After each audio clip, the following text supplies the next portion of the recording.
शुका सारिखे पूर्ण वैराग्य ज्याचे, वसिष्ठा परिज्ञान योगेश्वराचे. कवी वाल्मिका सारिखा मान्य ऐसा, नमस्कार माझा सद्गुरु रामदासा. जय जय रघुवीर समर्थ. दशक 8वा. समास 2. तरी तो कैसा आहे ईश्वर, मायेचा कैसा विचार. तरी हे आता सविस्तर बोलिले पाहिजे. श्रोता व्हावे सावधान, एकाग्र करून या मन. आता कथानुसंधान सावध ऐका.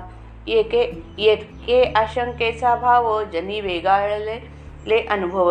तेही बोलिजे ती सर्व येथानुक्रमे. एक म्हणती देव केली, म्हणून हे विस्तारली. देवास इच्छा नसती झाली, तरी हे माया कैची. एक म्हणती देव निर्गुण, तेथे इच्छा करी कोण. माया मिथ्या हे आपण झालीच नाही. एक म्हणती प्रत्यक्ष दिसे, तयेसी नाही म्हणता कैसे. माया हे अनादि असे, शक्ती ईश्वराची. एक म्हणती साच असे, तरी हे ज्ञान कैसी निरसे. साच्या सारिखीच दिसे, परी हे मिथ्या. एक म्हणती मिथ्या स्वभावे, तरी साधन कासया करावे. भक्ती साधन बोलिले देवे, माया त्यागा कारणे. एक म्हणती मिथ्या दिसते, भये अज्ञान संन्येपाते. साधन औषधही घेई जेते, परी ते दृश्य मिथ्या. अनंत साधने बोलिली, नाना मते भांबावली. तरी माया नवचे त्यागिली, मिथ्या कैसी म्हणावी. मिथ्या बोले योगवाणी, मिथ्या वेदशास्त्री पुराणी. मिथ्या नाना निरूपणी, बोलिली माया. माया मिथ्या म्हणता गेली, हे वार्ता नाही ऐकिली. मिथ्या म्हणताच लागली समागमे, जयाचे अंतरिज्ञान नाही ओळखिले सज्जन. तयास माया मिथ्या भान, सत्यची वाटे. जेणे जैसा निश्चय केला, तयासी तैसाची फळला. पाहे तोची दिसे बिंबला, तैसी माया. एक म्हणती माया कैसी, आहे ते सर्व ब्रह्मची. थिजल्या विघुरल्या घृताची, ऐक्यता न मोडे. थिजले आणि विघुरले, हे स्वरूपी नाही बोलिले. साहित्य भंगले येणे, बोले म्हणती एक. एक म्हणती सर्व ब्रह्म, हे न कळे जयास वर्म. तयाचे अंतरीचा भ्रम गेलाच नाही. एक म्हणती एकची देव, तेथे कैसे आणले सर्व. सर्व ब्रह्म हे अपूर्व, आश्चर्य वाटे. एक म्हणती एकची खरे, आणूही नाही दुसरे. सर्व ब्रह्म येणे प्रकारे, सहजची झाले. सर्व मिथ्या एक सरे, उरले तेची ब्रह्म खरे. ऐसी वाक्ये शास्त्राधारे, बोलती एक. अलंकार आणि सुवर्ण, तेथे नाही भिन्नपण. आटा आटी व्यर्थ सीण, म्हणती एक. हीन उपमा एकदेसी, कैसी साहेल वस्तूसी. वर्ण व्यक्ती अव्यक्तासी, साम्यता न घडे. सुवर्णी दृष्टी घालिता, मुळीच आहे व्यक्तता. अलंकार सोने पाहता, सोनेची असे.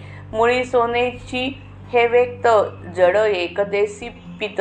पूर्णास अपूर्णाचा दृष्टांत, कैवी घडे. दृष्टांत तितका एकदेसी, देणे घडे कळायासी. सिंधू आणि लहरीसी, भिन्नत्व कैसे. उत्तम मध्यम कनिष्ठ, एका दृष्टांते कळे स्पष्ट. एका दृष्टांते नष्ट, संदेह वाढे. कैसा सिंधू कैशी लहरी, अचळास चळाची सरी. साचा ऐसी ओडंबरी, मानूच नये. ओडंबरी हे कल्पना, नाना भास दाखवी जना. येरवी हे जाणा, ब्रह्मची असे. ऐसा वाद एकमेका, लागता राहिली आशंका. तेची आता पुढे ऐका, सावध होऊनी. माया मिथ्या कळवाली, परी ते ब्रह्मी कैसी झाली. म्हणावी ते निर्गुणे केली, तरी ते मुळीच मिथ्या. मिथ्या शब्द काहीच नाही, तेथे केले कोणे काही. करणे निर्गुणाचा ठाई, हेही अघटित. करता ठाईचा अरूप, केले तेही मिथ्यारूप. तथापि फेडू आक्षेप श्रोतयांचा. आता तो परमेश्वर कसा आहे, मायेचा व त्याचा संबंध काय आहे, हे विस्ताराने सांगणे जरूर आहे. श्रोत्यांनी आपले मन एकाग्र करावे, सावधान व्हावे आणि जो विषय चालला आहे तो नीट श्रवण करावा. ईश्वर आहे, त्याची माया आहे, परस्परांचा संबंध आहे, हे जरी मान्य असले तरी नाना प्रकारचे लोक नाना प्रकारची परस्पर विरुद्ध मते कशी प्रतिपादन करीत असतात आणि अखेर प्रश्न निकालात निघत नाही तो नाहीच, याचे सविस्तर वर्णन आता ऐकावे. वास्तविक मुळात शंका एकच आहे, पण लोक निरनिराळ्या दृष्टिकोनातून ती निरसन करण्याचा प्रयत्न करतात. त्यामुळे प्रत्येकजण आपला भिन्न अनुभव सांगतो. हे सर्व अनुभव आता क्रमवार सांगतो. कोणी म्हणतात की माया देवानेच केली आहे म्हणून तिचा एवढा मोठा विस्तार झाला.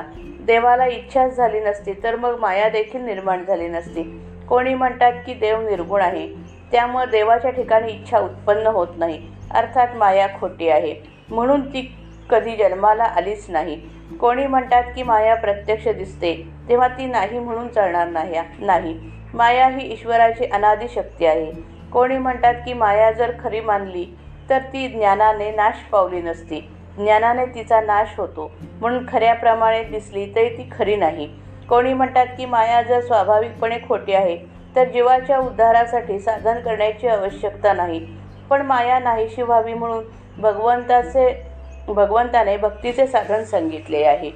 कोणी म्हणतात की माया वास्तविक मिथ्याच आहे, पण जीवास अज्ञानरूपी संदीपात ज्वर आला आहे त्यामुळे त्यास भय वाटते, चिंता वाटते. जीवाने जर साधनरूपी औषध घेतले तर हे सारे दृश्य मिथ्या म्हणून अनुभवास येते. मायेच्या तडाख्यातून बाहेर पडण्यासाठी अनंत साधने सांगितली आहेत. तिच्याविषयी नाना प्रकारच्या मतांचा गोंधळ आहे. इतके करूनही तिला सोडून बाजूला सरता येत नाही. अशा त्या मायेला खोटे कसे म्हणावे? हे जरी खरे असले तरी योगशास्त्र, वेदशास्त्र आणि पुराणे आणि अनेक तत्वचिंतक, निरूपणकार माया मिथ्या आहे असे म्हणतात.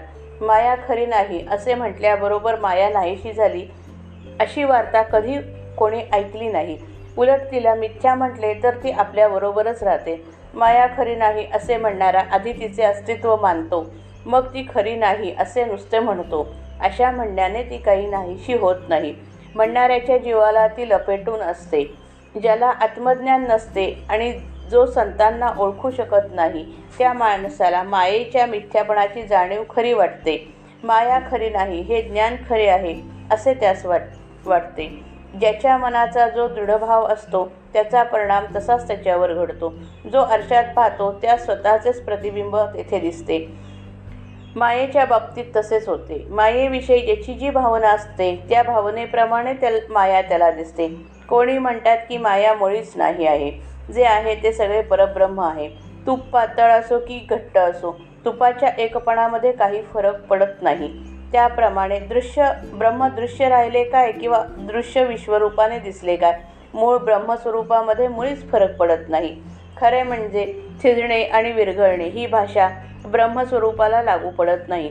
म्हणून कोणी म्हणतात की हा दृष्टांतच मुळी ब्रह्मस्वरूपाला चुकीने लावला आहे. कोणी म्हणतात की ब्रह्मस्वरूपाचे वर्म ज्यास कळले नाही त्याच्या अंतरंगातील भ्रम अजून गेलाच नाही असे समजावे. कोणी म्हणतात की देव एकमेव अद्वितीय आहे, त्याच्यापासून दुसरे काहीच नाही. मग सर्व काही ब्रह्मच आहे, देवच आहे या बोलण्यात सर्व शब्दांचे काही प्रयोजनच नाही. सर्व काही ब्रह्म आहे हे म्हणणे विलक्षण वाटते, त्याचे आश्चर्य वाटते. कोणी म्हणतात की सद्वस्तू केवळ एकच आहे, हे तेवढे खरे. सद्वस्तू वाचून दुसरे काही यत्किंचित देखील नाही. मग जे आहे ते सगळे ब्रह्मच आहे हे आपोआपच सिद्ध होते. निराळे सिद्ध करण्याची जरुरी नाही. कोणी शास्त्रातील वाक्य आधार घेतात आणि म्हणतात की हे सगळेच्या सगळे दृश्य जर मिथ्या आहे तर मिथ्या जाऊन जे उरते ते ब्रह्म तेवढे खरे होय. कोणी म्हणतात की सोने व सोन्याचे दागिने यांच्यात सोनेपणाच्या दृष्टीने काहीच फरक नसतो. त्याचप्रमाणे ब्रह्म आणि जगत यांच्यात मूलतः भेद नाही. असे जर आहे तर अमुक सत्य आणि अमुक मिथ्या अशी आटापीट करण्याचे कारणच नाही. पण यावर काही लोक असा आक्षेप काढतात की कोणतीही उपमा दृश्य वस्तूवरूनच सुचते. दृश्य वस्तू एकदेशी तर ब्रह्म सर्वदेशी आहे. अर्थात प्रत्येक उपमा ब्रह्माच्या बाबतीत उणी पडते. तिने ब्रह्मवर्णन होऊ शकत नाही. उदाहरणार्थ सोन्याच्या उपमेमध्ये सोने व्यक्त व रंगयुक्त आहे तर ब्रह्म अव्यक्त व रंगहीन आहे, म्हणून दोन्हीची तुलना होऊ शकत नाही. सोन्याच्या उपमेमध्ये सोने मुळातच व्यक्त आहे. दागिने आणि सोने या दोन्हीमध्ये मुळात व्यक्त असणारे सोने असते.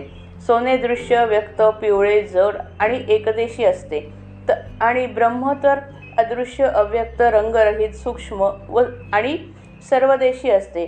सोने अपूर्ण तर ब्रह्म पूर्ण आहे. मग पूर्णाला अपूर्णाचा दृष्टांत कसा लागू पडेल?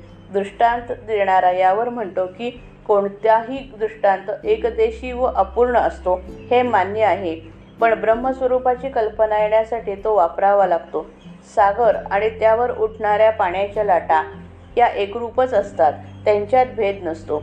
दृष्टांताची अशी एक खुबी आहे की एखाद्या दृष्टांताने उत्तम, मध्यम आणि कनिष्ठ यांचे स्पष्ट ज्ञान घडते, पण काही दृष्टांत असे असतात की त्यांच्याद्वारा ज्ञान तर घडतच नाही, पण उलट भलताच विपरीत विकल्प मात्र वाढतो. सागराच्या दृष्टांताचेच पहा. अहो, कसला समुद्र आणि कसल्या त्यावरील लाटा. वास्तविक ब्रह्म अचल आहे.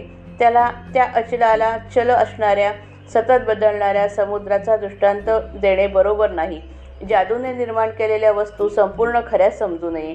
त्यावर कोणी म्हणतात की जादूगार आपल्या कल्पनेने लोकांपुढे अनेक प्रकारचे भास निर्माण करतो.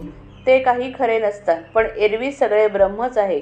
हे अशा रीतीने एकमेकांमध्ये पुष्कळ वाद चालतात, तरी मूळचा प्रश्न तसाच बिनउत्तराचा राहून जातो. येथे देखील मूळची शंका तशीच राहून गेली. तिचे निरसन आता लक्ष देऊन ऐकावे. माया खरी नाही हे कळले, पण ती ब्रह्मामध्ये निर्माण कशी झाली हे सांगता आले पाहिजे. माया निर्गुणाने निर्माण केली असे म्हणावे तर मुळातच मिथ्या आहे. आधी निर्गुण काही निर्माण करीत नाही, आणि त्यातले त्यात जे मिथ्याच आहे ते तर निर्गुण निर्माण करते हे म्हणणे अगदीच अयोग्य आहे. काहीच नाही असा मिथ्या शब्दाचा भावार्थ आहे. जे नाहीच नाही ते कोणीतरी निर्माण केले हे म्हणणे बरोबर नाही. निर्गुण ब्रह्म मुळीच नसलेली माया निर्माण करणे हे अघटितच वाटते. अघटित कसे ते पहा. निर्माण करणारा कर्ता मुळात निराकार आहे, आणि त्याने जे निर्माण केले ते सगळे मिथ्या आहे. हे सगळे काही तरी विलक्षण वाटते. असे जरी असले तरी श्रोत्यांच्या शंकांचे निरसन करायला हवे. जय जय रघुवीर समर्थ.